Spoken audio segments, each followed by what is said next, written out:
In our universe, every galaxy is racing away from all the others. Each one inexorably flung into the deepest regions of creation, traveling on an uncontrollable journey through space-time that will not end until the embers of all their stars have faded into darkness. It is generally thought that the gravitational attraction of all the matter in the universe, both seen and in the form of dark matter, is not enough to overcome the forces of acceleration driving the expansion of the cosmos.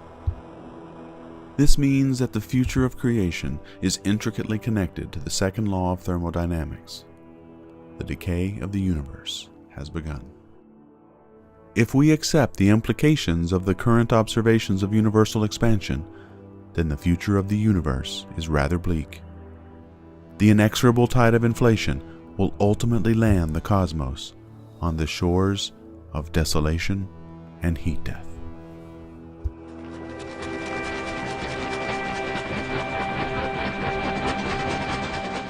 About 155 million years after the Big Bang, the first star formed.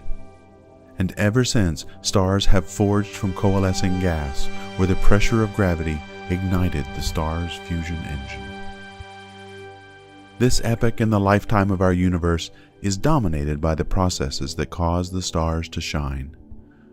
Most of the radiation during this time is due to the stellar fusion of lighter elements into heavier ones. This is the age of the stars.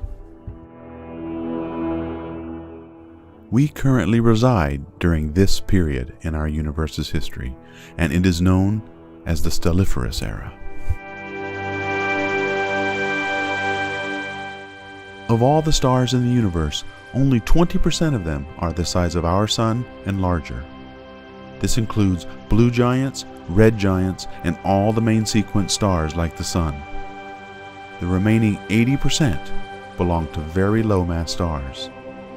Most of the stars in our universe are red dwarfs. The lifetime of a red dwarf star is staggering. Because they have such low mass, they can burn their hydrogen fuel into helium more efficiently. These stars shine for over 10 trillion years.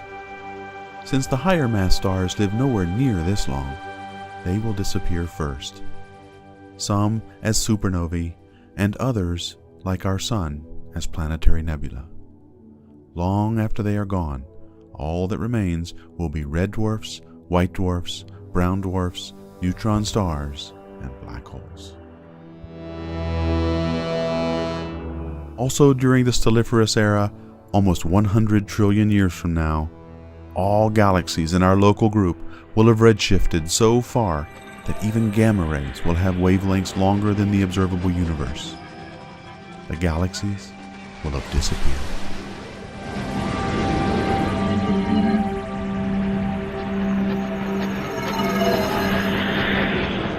As the red dwarfs slowly burn their nuclear fuel over untold millennia, over cosmic timescales so vast as to be meaningless to our brains, our galaxy, the Milky Way, will die. Stars will be flung out from random gravitational encounters, and the central black hole will also devour them until the galaxy itself no longer exists. The Milky Way is dead. Eventually, in 100 trillion years, the last stars will have died. All that remains are their corpses, white dwarfs, neutron stars, and black holes. Once the last of the red dwarfs exhaust their fuel, all nuclear fusion in the universe will have ceased. The red dwarfs have cooled into white dwarfs, and they, along with neutron stars and black holes, will be the only objects with mass still shining in the heavens. We have arrived in the degenerate era. Once the last star burns out, the universe will be a very dark place. But the feeble embers of the remaining white dwarfs will still produce some light. At this point in the life of the universe, they are the brightest objects anywhere.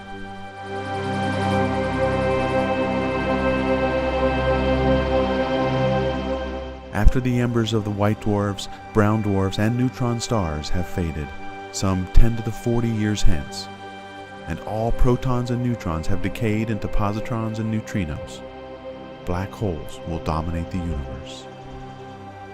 Here, the primary source of radiation throughout the universe becomes Hawking radiation. Black holes cannot live forever. They are slowly evaporating.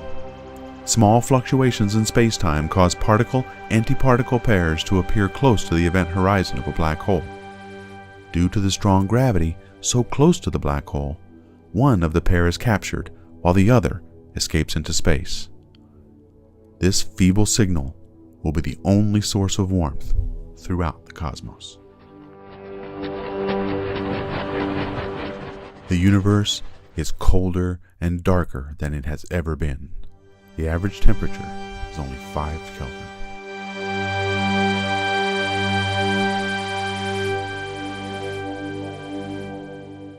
The lifetime of a typical supermassive black hole of 100 billion solar masses is about 10 to the 99 years.